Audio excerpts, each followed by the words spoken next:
One unverified historical record states that on their search for the Holy Grail, the knights of King Arthur's Round Table actually ventured to Estolia.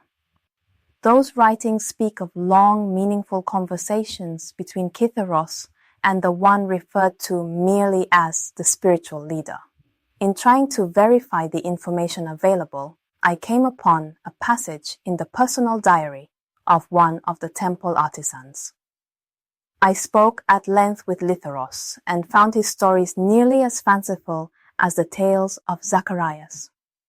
While I never did seek counsel from the keeper, nor receive confirmation of my suspicion, I feel as if the tales Litharos shared with me had to be due to the incredible touch of deity upon their lives.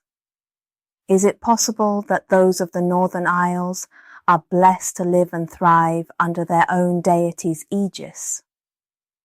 Cailey. Essay on transcribing the words of a nation. Ben looked at Zeke, wondering what he knew but was not sharing. They could hear the shower running upstairs. Finally he said, "Are you going to tell me what you know?" Zeke smiled gently at him. Ekaterina Zamel. She is an interesting individual. Her mother was Ukrainian, but her father's family was from Islandar. There are no records of the name Zamel before his grandfather. My sources say that it was probably altered at Ellis Island when they immigrated to America. The roots of her surname did not give you that keeper expression. Ben's voice was droll. His grandfather had been the keeper, and he was familiar with the expression and tonality that would accompany a spiritual revelation. Kat's father amassed a modest fortune ostensibly in the manufacture of mechanical parts for elevators. I've learned, however, that he was involved in some unsavory illegal enterprise in Kentucky before he and his wife were murdered during a botched burglary. When Kat marries, she will inherit the fortune. She did not expect to support herself, nor was she aware of the specific conditions set forth in her father's will. So, what do I need to know? Ben pushed. He had a feeling deep in his gut he would learn something unpalatable. Your Kat is very intelligent. One thing I learned was that she was considered so sharp that her parents shipped her to a boarding school so she would be less likely to figure out the fact that her father was involved in criminal enterprises. It may be that she still does not know the truth of her father's source of income. You yourself commented on her learning curve while you were speaking with her from the control tower. Zeke paused before adding, She needs to marry to access her fortune. She has a deadline by the time she is 21. He now understood his uncle's caution. She faced pressure, through her father's will, to marry. But no reason to stay married once the vows were spoken. Persuading her might be simple. Keeping her would not. His true struggle lay in binding her life to his, permanently. If he failed, he would lose his soul, and no man could live without his soul. What do you suggest? Before Zeke could share his plan, they heard the upstairs door open and the sound of her descending the spiral staircase. At the bottom, she looked around at the decor. When she saw them in the sitting room, she swiftly crossed the room to sit in the chair across from them. Ben tried not to stare. She was so beautiful, like a tigress with her trendy orange and black striped hair falling to her jaw, making her a vivid jungle cat. The effect was astonishing on her compact frame, barely over 5 feet tall with her small pert breasts and slender hips. Like a sprite or a fairy, he mused. Tinkerbell. He could imagine her on an Estolian, galloping through the spirit grove.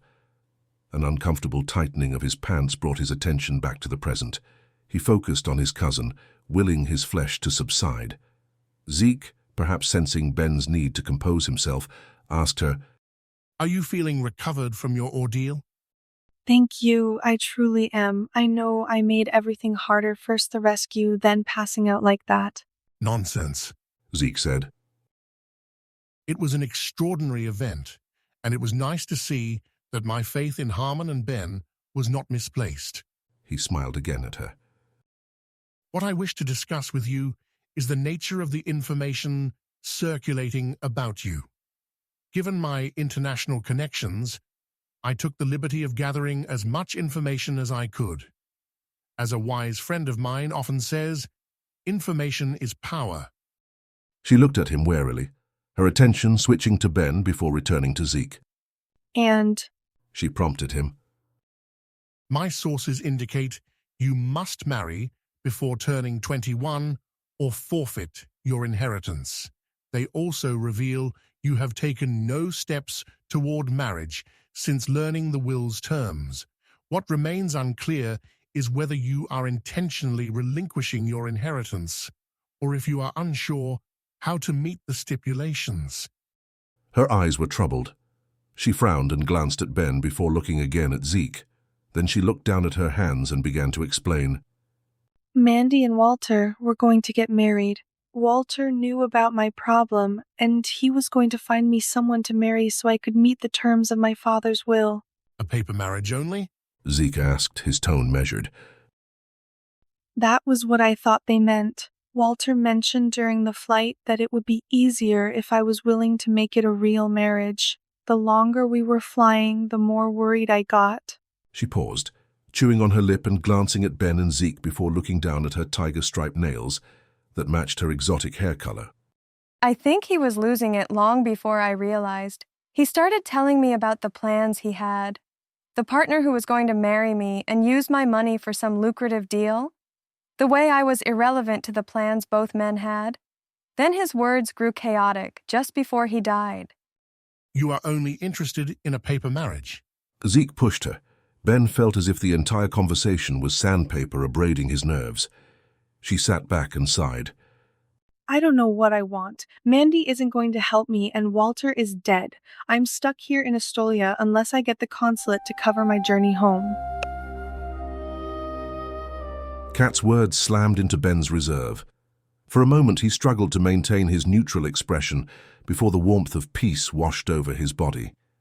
His Bendelora had predicted this moment, his faith tested, then strengthened, standing firm in the face of crisis. Zeke would get it right.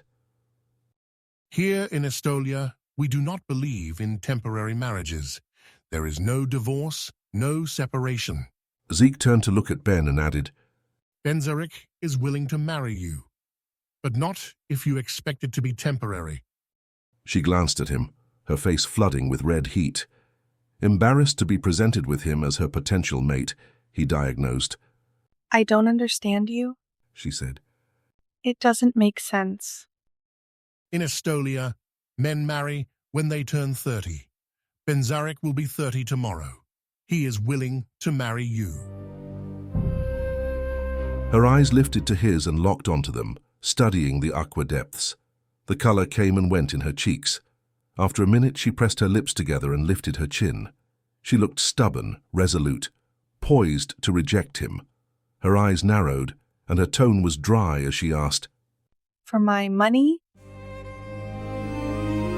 Ben could not remain silent any longer. I am actually quite wealthy in my own right. All Estolians were. We can, if you would like, create a prenuptial contract that outlines your sole possession of the wealth your father left you.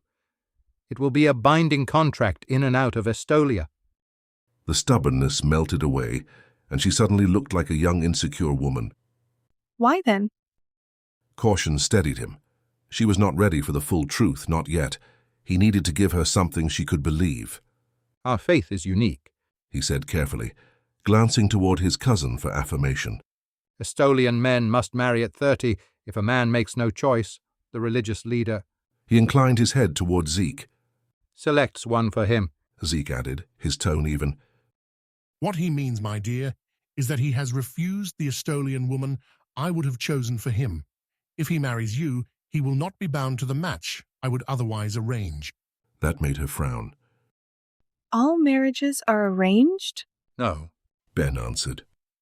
I simply never met someone I wished to marry. After a beat, he added softer. Until now. Then he turned the full force of his smile on her. But why? She asked them. Gesturing to herself, she said, I am nothing much to look at. Perhaps it is the knight-errant in me, he said with a hint of whimsy. After helping to save your life from the control tower, I found myself more interested in you than in the woman I was expected to marry. But won't she be devastated? He shook his head. She will make a great alliance, I am sure. Since you must marry Kat, will you consider marrying me? She looked from him to Zeke and back again. Tomorrow? Tonight, Zeke answered, his tone firm.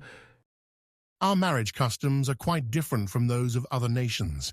You would have the first ceremony tonight in the temple, and then after a week of seclusion, the final ceremony in the cathedral.